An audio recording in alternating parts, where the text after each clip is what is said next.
আসসালামু আলাইকুম। আমি সবসময় বলি নটন কলেজের প্রশ্ন প্রতি বছর চেঞ্জ হয় এবং তাদের প্রশ্ন টাইপ চেঞ্জ হয়। সো প্রতি বছর একটা না একটা সারপ্রাইজিং ফ্যাক্টর থাকেই তাদের মধ্যে, একটা না একটা চেঞ্জ আনবেই তারা। সো আজকে হচ্ছে 8 আগস্ট 2025। আজকে হচ্ছে 2025-26 সেশনের ভর্তি পরীক্ষা, নটন কলেজে ভর্তি পরীক্ষা। সো আজকে আমি যখন ভিডিও বানাচ্ছি এখনো পরীক্ষা দিচ্ছে ওরা, কিছু শিফট বাকি আছে আরো। সো আজকের পরীক্ষার টাইপটা কেমন ছিল? আজকের টাইপটা ছিল এমন যে 40টা ছিল এমসিকিউ এবং 10টা ছিল শর্ট কোয়েশ্চন টাইপের সিকিউ, মানে ব্লাঙ্কস ছিল, শূন্যস্থান পূরণ টাইপের আর কি। তো আজকের ভিডিওতে যেটা নিয়ে আমি আলোচনা করব সেটা হচ্ছে যে আজকে এই বছরে আমাদের কাটমার্ক কত হতে পারে। আসলে কাটমার্কটা কত হতে পারে এটা তো আসলে কেউ বলতে পারবে না, এটা আসলে কেউ নির্দিষ্ট করে বলতে পারবে না। বাট আমি আজকে যতটুকু বুঝতে পারলাম, আমি আজকে নিজের সরাসরি হচ্ছে ওইখানে গিয়েছি, আমার বাসার সাথেই আমি আরামবাগে আছি। সো ওইখানে গিয়েছি এবং অনেক স্টুডেন্টের সাথে অনেক কথা বলেছি, তাদের অভিব্যক্তি, তাদের হচ্ছে এক্সপিরিয়েন্সটা জানছি, প্রশ্ন কেমন হয়েছে, কেমন পরীক্ষা দিয়েছে, তাদের মতামত কিরকম, এগুলো অনেক জেনেছি, আমি কথা বলেছি তাদের সাথে। সো অনেকে বলে যে প্রশ্ন খুব টাফ হয়েছে, আবার অনেকে বলে প্রশ্ন মোটামুটি টাফ অ্যান্ড ইজি মিলে এরকম আর কি। বাট কেউ একদম ইজি বলে নাই, কেউ একদম ইজি বলে নাই। আচ্ছা, যাই হোক। আসলে সবসময় অলওয়েজ নটন কলেজের প্রশ্ন এমনই থাকে যে কিছু প্রশ্ন সহজ থাকবে, কিছু প্রশ্ন একটু টিকি থাকবে, আর কিছু প্রশ্ন একটু আনকনভেনশনাল থাকতেই পারে, থাকবে।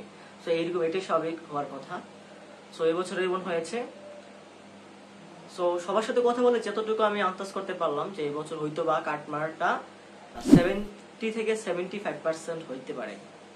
সো এই হিসেবে হচ্ছে আমি দেখতে পেলাম যে ধরো 50 নম্বর যেহেতু পরীক্ষা হয়েছে, 50কে যদি 75% হয় তাহলে 35 আছে, 35টা।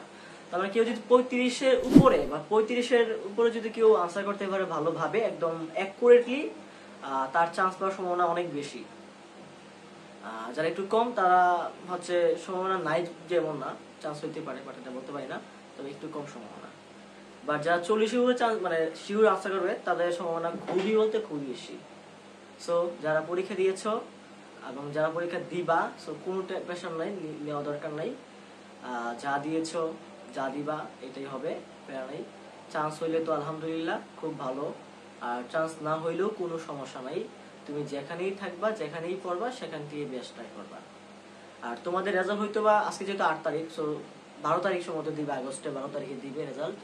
তো রেজাল্টের জন্য অপেক্ষা করো। আর পরীক্ষার পরে হচ্ছে প্রশ্ন উত্তর মিলাতে যাওয়ার দরকার নাই। এতদিন অনেক হইতে অনেকটা একটু কষ্ট করছো, একটু রিল্যাক্স না কয়েকদিন, ঠিক আছে? সো প্যারা নিও না। আর নেক্সট হচ্ছে তোমাদের ভাইবা নিয়ে একটা ভিডিও বানাতে চাচ্ছি। সো ভাইবার এক্সপিরিয়েন্স আমার, এবং হচ্ছে তোমাদের কি কি করা উচিত, কি করলে ভালো হয়। সো আবার হচ্ছে একটা ভিডিও বানাবো। আর যারা হচ্ছে এখন চ্যানেল থেকে আমাদের ভিডিও দেখতেছো, তারা আমাদের ফেসবুক পেজটাকে ফলো করে রাখো, এবং যারা পেজ থেকে দেখতেছো তারা হচ্ছে আমাদের চ্যানেলটাকে সাবস্ক্রাইব করে রাখো। সো সবাইকে অনেক ধন্যবাদ। আসসালামু আলাইকুম।